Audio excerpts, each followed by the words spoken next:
بسم اللہ الرحمن الرحیم۔ السلام علیکم۔ سعودی انفو یوٹیوب چینل میں آپ کو خوش آمدید کہتے ہیں۔ آج کا سوال ہے، مجھے کیسے پتہ چلے گا کہ میرا اقامہ ٹرانسفریبل ہے، یعنی میرا نقل کفالہ ہو سکتا ہے؟ کیونکہ بہت زیادہ پروفیشن سعودی عربیہ میں ایسے بھی ہیں جن کا نقل کفالہ ہو ہی نہیں سکتا، جن کا رول ہی موجود نہیں ہے۔ تو آج ہم اس پر کمپلیٹ انشاءاللہ ڈسکشن کرنے والے ہیں۔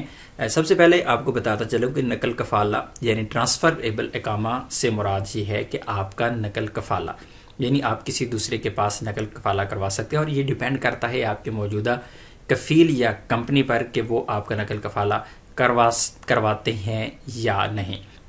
اب ہم بات کریں گے کہ کیا یہ آپ کا رائٹ ہے، یعنی آپ کا حق ہے کہ آپ نقل کفالہ لے سکتے ہیں۔ اگر کمپنی یا کفیل نہ چاہے تو کیا آپ نقل کفالہ پھر بھی لے سکتے ہیں؟ تو اس کا جواب بالکل سمپل ہے کہ آپ کے پاس اس کا رائٹ نہیں ہے، بالکل بھی آپ کا حق نہیں ہے۔ صرف ایک صورت ہے جس میں آپ کا حق ہے۔ نارملی جب آپ کسی کفیل یا کمپنی کے پاس نئے ویزے پر آتے ہیں اور اس کے پاس آپ چل رہے ہوتے ہیں، کئی سالوں سے اس کے پاس آپ چلتے رہتے ہیں، لیکن جب تک آپ کا کانٹریکٹ ہوتا ہے، کانٹریکٹ کے دوران تو آپ کہیں نہیں جا سکتے، لیکن اس کے بعد اگر اس کو ضرورت نہیں ہے تو وہ آپ کو نقل کفالہ دے دیتا ہے، یا اگر نقل کفالہ وہ آپ کو نہیں بھی دینا چاہتا تو آپ زبردستی اس سے نقل کفالہ نہیں لے سکتے، بلکہ آپ کو وہ فائنل ایگزٹ لگائے گا۔ یہ نارمل روٹین کی بات ہے۔ ابھی جو مارچ 2021 میں جو رول آ رہا ہے اس میں چیزیں یہ چینج ہوں گی، کیونکہ رولز چینج ہونے جا رہی ہیں، تو اسی حوالہ سے تو موجودہ رول کی میں اس وقت بات کر رہا ہوں کہ نقل کفالہ آپ لے نہیں سکتے، وہ آپ کو فائنل ایگزٹ لگائے گا۔ لیکن اس کی ایک صورت یہ ہے کہ آپ ایک کمپنی میں ایک کفیل کے پاس ایک ویزا پہ آپ آئے، سعودی عربیہ میں آپ نے کام کیا، سال کیا، 2 سال، جتنا بھی آپ نے کام کیا، اس کے بعد اس کمپنی یا کفیل سے آپ نے نقل کفالہ لے لیا، اس کے پاس کام نہیں تھا، یا پھر جیسے لوگ آزاد ویزے کے نام پہ آتے ہیں، پھر کفیل کہتے ہیں آپ اپنا نقل کفالہ کہیں اور کروا لینا، جب مرضی کروا لینا، تو لوگ دوسری کمپنیوں میں اپنا نقل کفالہ کروا لیتے ہیں اور اپنا کام کرتے رہتے ہیں۔ تو ایک صورت تو یہ ہے کہ آپ نے نقل کفالہ کسی کمپنی میں کرایا، جب آپ کمپنی آپ نے چینج کر لیا، اب نئی کمپنی میں گئے اور ان کے پاس اگر کام نہیں ہے، یا پھر ان کے پاس کوئی ایسی صورت بنتی ہے کہ آپ کو وہ فائنل ایگزٹ لگاتے ہیں، تو وہ فائنل ایگزٹ نہیں لگا سکتے۔ یہاں پر آپ کا رائٹ ہوتا ہے کہ آپ ان سے اپنا نقل کفالہ لیں۔ اگر وہ آپ کا فائنل ایگزٹ لگا دیتے ہیں تو ایسی صورت میں آپ ان پر کیس کر سکتے ہیں، کیونکہ یہ آپ کا حق ہے، کیونکہ جس کفیل یا کمپنی کا ویزا تھا وہی آپ کا وہی آپ کا فائنل ایگزٹ لگا سکتا ہے، لیکن جس کے پاس آپ نقل کفالہ کروا کے گئے تھے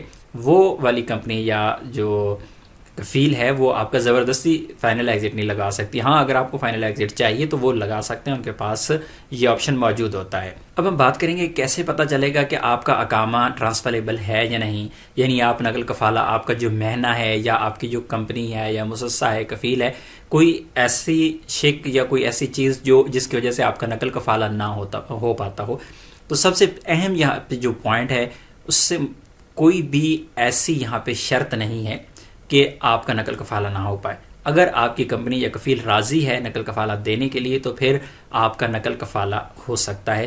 صرف اور صرف ایسی صورت میں آپ کا نقل کفالہ نہیں ہوتا جب آپ ڈومیسٹک ورکر کے اسی ویزا پہ کام کر رہے ہوتے ہیں۔ ڈومیسٹک ورکر سے مراد آپ کا ہاؤس ڈرائیور کا مہنہ ہے، آپ کا عامل منزلی کا مہنہ ہے، آپ کا عامل مزرعہ کا مہنہ ہے۔ تو ایسے جو مہنے ہیں، جو گھریلو نرس ہے، گھریلو ٹیچر ہے، ایسے جو مہینے ہیں وہ ٹرانسفریبل نہیں ہوتے، لیکن اس میں ایک پھر بھی وہی آپشن رکھا جاتا ہے کہ اگر آپ کی کمپنی چاہے تو نقل کفالہ تو کروا سکتی ہے، لیکن اس میں ایک اہم چیز ہے کہ آپ نقل کفالہ جس پروفیشن سے کروا رہے ہیں آپ نے اسی پروفیشن میں جانا ہے۔ ایسا نہیں ہے کہ آپ کا جو موجودہ جو مہنہ ہے وہ موجودہ آپ کا مہنہ ہے ظاہر عامل منزلی کا ہوگا یا ہاؤس ڈرائیور کا ہوگا، تو اگر دوسری جگہ پہ جائیں آپ اسے اگر کنورٹ کر لیں انجینئر میں یا جنرل لیبر میں یا کسی میں، تو یہ نہیں کر سکتے۔ اس کے لیے منیمم آپ کو 7 سال اس میں گزارنے پڑتے ہیں، سیم مہینہ میں جو آپ کا موجودہ پروفیشن ہے، یعنی ڈومیسٹک ورکر میں آپ کو 7 سال جب گزار لیتے ہیں، 7 سال گزارنے کے بعد آپ اپنا مہنہ چینج کروا پاتے ہیں۔ یہ ایک رول ہے، لیکن بہت زیادہ لوگوں کو اس رول کے بارے میں نہیں پتا یا لوگ اس سے فائدہ نہیں اٹھا سکتے۔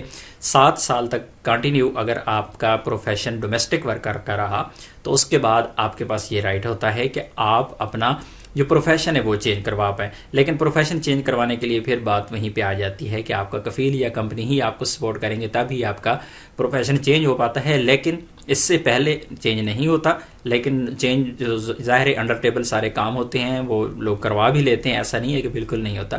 لیکن اگر ان 7 سالوں کے دوران اگر آپ نقل کفالہ کروائیں گے کسی اور جگہ پہ تو آپ سیم پروفیشن پہ جائیں گے. لیکن 7 سال کے بعد آپ نقل کفالہ کروائیں گے تو آپ اپنا پروفیشن بھی چینج کر سکتے ہیں. ڈیپینڈ کرتا ہے کہ آپ کی کمپنی یا آپ کا کفیل آپ کے ساتھ کتنا کوآپریٹ کرتا ہے. امید ہے آج کی انفارمیشن آپ کو اچھی لگی ہوگی. ملتے ہیں ایک اور نئی ویڈیو کے ساتھ, تب تک کے لیے اجازت دیجیے. اللہ حافظ.